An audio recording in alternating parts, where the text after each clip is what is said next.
الحمدللہ اللہ رب العزت نے اپنے پیارے محبوب علیہ الصلوۃ والسلام کا صدقہ زندگی میں ہمیں ایک مرتبہ پھر ماہ رمضان المبارک شریف نصیب فرمایا ہے۔ اللہ تعالی ہمیں اس مہینے کا حق ادا کرنے کی توفیق عطا فرمائے۔ یہ جو ماہ مبارک ماہ رمضان المبارک شریف ہے، حضور سیدنا مجدد الف ثانی رحمۃ اللہ تعالی علیہ آپ اپنے مکتوبات شریف میں نقل فرماتے ہیں کہ باقی مہینوں میں بھی اللہ تعالیٰ کی برکات، اللہ کی رحمتیں، انوار، تجلیات نازل ہوتے ہیں، اور اس مہینے میں بھی اللہ تبارک و تعالیٰ کی برکات، رحمتیں، انوار اور تجلیات اللہ کی مخلوق پر نازل ہوتے ہیں۔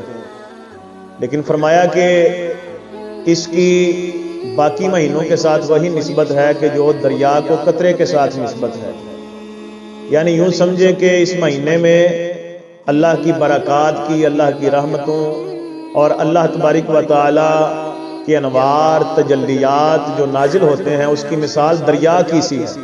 دریا کی طرح کثرت کے ساتھ اللہ کی برکات اور رحمتیں نازل ہوتی ہیں، اور باقی مہینوں میں جو نازل ہوتی ہیں اس کو وہ سمجھے کہ اس کے مقابلے میں وہ ایک قطرہ ہے۔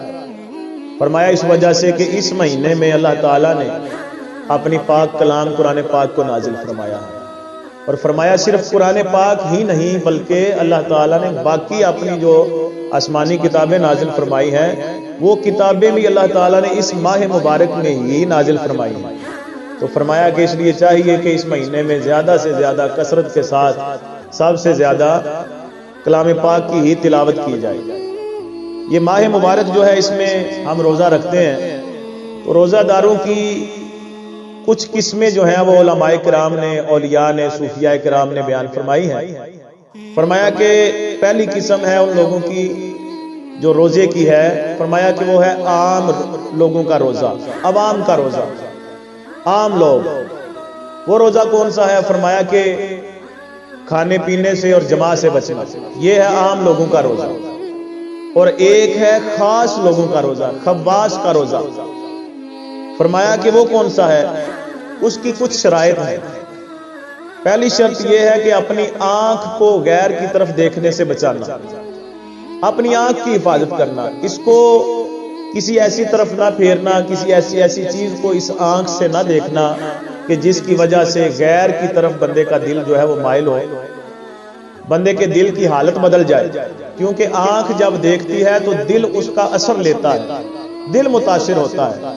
اور نبی پاک صلی اللہ تعالی علیہ وآلہ وسلم کا فرمان بھی ہے، آپ نے فرمایا کہ نظر شیطان کے زہریلے تیروں میں سے ایک تیر ہے۔ فرمایا کہ جو اس کی حفاظت کرتا ہے اس کو اللہ تعالیٰ ایسا ایمان عطا فرمائے گا کہ جس ایمان کی لذت اور جس ایمان کی روشنی وہ بندہ اپنے دل میں محسوس کرے گا۔ تو نظر کی حفاظت کی جائے۔ اور کچھ چیزیں نبی پاک صلی اللہ علیہ وآلہ وسلم نے بیان فرمائی کہ جو روزے کو باطل کر دیتی ہیں۔ ان میں آپ نے فرمایا کہ شہواتی نظر جو ہے، شہوت والی نظر اگر بندہ کسی پہ ڈالتا ہے تو اس سے بھی روزہ باطل ہو جاتا ہے، یعنی روزے کا ثواب ضائع ہو جاتا ہے بندے کا۔ تو پہلی شرط خاص لوگوں کے روزے کی وہ یہ ہے کہ اپنی نظر کو، اپنی آنکھ کو بچانا، اپنی آنکھ کی حفاظت کرنا۔ دوسری شرط ہے اپنی زبان کی حفاظت کرنا، اپنی زبان سے بیہودہ، فحش گوئی اور ایسی کوئی بات نہ کرنا کہ جو اللہ کی ناراضگی کا سبب بنے۔ اپنی زبان کو مشغول رکھنا ہے اور بیہودہ گوئی سے بچانا ہے، فحش گوئی سے بچانا ہے۔ تو اس کا بہترین طریقہ یہی ہے کہ اللہ کے کلام کی تلاوت کی جائے، اللہ کا ذکر کیا جائے، درود پاک پڑھا جائے، تسبیح و تحلیل کی جائے، اللہ کی حمد بیان کی جائے، صلاۃ و سلام پڑھا جائے، تاکہ آپ کی زبان بچے۔ خاص لوگوں کے روزے کی دوسری شرط یہی ہے کہ اپنی زبان کی حفاظت کی جائے۔ اور جو لوگ اپنی زبان کی حفاظت نہیں کرتے وہ ان لوگوں میں سے ہیں کہ جن کے بارے میں نبی پاک صلی اللہ تعالی علیہ وآلہ وسلم نے فرمایا کہ ان لوگوں کو سوائے بھوک اور پیاس کے کچھ حاصل نہیں ہوتا۔ تو دوسری شرط ہے اپنی زبان کی حفاظت کرے۔ اسی طرح اپنے کانوں کی حفاظت کرے، کانوں سے ایسی چیز نہ سنے کہ جو اللہ نے حرام کی ہے، ان چیزوں سے اپنے کانوں کو بچائے۔ اپنے دوسرے جسم کے اعضاء جو ہیں ان کو حرام کاریوں سے بچائے، اور مشتبہ ہر طرح کی چیز جو ہیں ان سے بھی اپنے آپ کو بچانا۔ یہ ہے خاص لوگوں کا روزہ۔ اور ایک ہے اخص الخواص کا روزہ، خاصوں کے خاص لوگ، ان کا روزہ۔ وہ کون سا روزہ ہے؟ وہ ان لوگوں کا روزہ ہے کہ جو اس مقام پر متمکن ہوتے ہیں کہ جس کو مقام مشاہدہ حق کہا جاتا ہے، جو حق کا مشاہدہ اپنی دل کی آنکھوں سے کرتے ہیں، یہ ان لوگوں کا روزہ ہے۔ اور جن کی نظر ہر وقت اس رب العالمین پر رہتی ہے، جو ہر وقت اس کی رضا کی تلاش میں رہتے ہیں، ہر وقت ان کی توجہ، ان کا دھیان، ان کی نظر اس رب العالمین کی طرف رہتی ہے، وہ ہیں خاصوں کے خاص لوگ۔ حضرت شیخ ابو نجیب رحمۃ اللہ تعالی علیہ سہروردی، آپ کعبۃ اللہ میں، حرم کعبہ میں آپ تشریف فرما ہے، آپ کے بھتیجے بھی آپ کے پاس بیٹھے ہیں، اور حضرت شیخ ابو نجیب مراقبے کی حالت میں ہیں، سارا آپ نے ایسے جناب کیا ہوا ہے مراقبے میں، اور بالکل اللہ کی یاد میں مستغرق ہیں، اور مشاہدہ حق میں آپ جناب کھوئے ہوئے ہیں، کسی چیز کی ہوش نہیں، کوئی خیال نہیں۔ اچانک اسی حالت میں تھے کہ حضرت خواجہ حضر علیہ السلام تشریف لائے۔ کچھ دیر وہ بیٹھے رہے، لیکن حضرت شیخ ابو نجیب رحمۃ اللہ تعالی علیہ آپ نے اپنا سر نہیں اٹھایا، آپ اسی طرح کھوئے رہے۔ تو حضرت خواجہ حضر تھوڑی دیر بیٹھنے کے بعد چلے گئے۔ جب چلے گئے تھوڑی دیر بعد حضرت شیخ ابو نجیب سہروردی آپ نے بھی اپنا سر اٹھایا مراقبے سے، تو آپ کے بھتیجے نے عرض کی کہ چچا جی حضرت خواجہ حضر آئے تھے، تو وہ تو بیٹھے رہے کافی دیر اور آپ کا انتظار کرتے رہے، اور آپ نے ساری نہیں اٹھایا۔ تو آپ نے فرمایا کہ بیٹا اللہ اکبر کبیرہ، کیا خوبصورت جواب دیا۔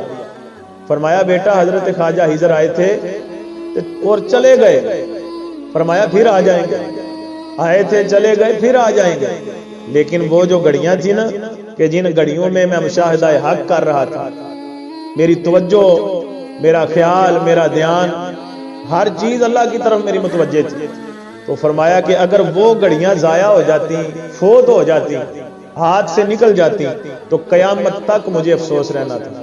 حضرت خواجہ حضرت تو پھر تشریف لے آئیں گے، لیکن یہ گھڑیاں پھر دوبارہ نہیں ملیں گی۔ تو میرے بھائی یہ دیکھیں نا، روزوں کا مہینہ اللہ نے رمضان المبارک شریف کا ہمیں عطا کیا ہے، تو یہ مہینہ اگر ضائع کر دیا ہم نے، تو حدیث پاک میں بھی آتا ہے، نبی پاک صلی اللہ تعالی علیہ وآلہ وسلم نے فرمایا کہ جو ماہ رمضان المبارک شریف کا ایک روزہ قضا کر دیتا ہے، اور اس روزے کے بدلے میں اگر وہ پوری زندگی کے روزے بھی رکھے گا نا، تو اس کو اتنا ثواب حاصل نہیں ہوگا کہ جتنا ایک رمضان مبارک شریف کے روزے کا ثواب حاصل ہونا تھا۔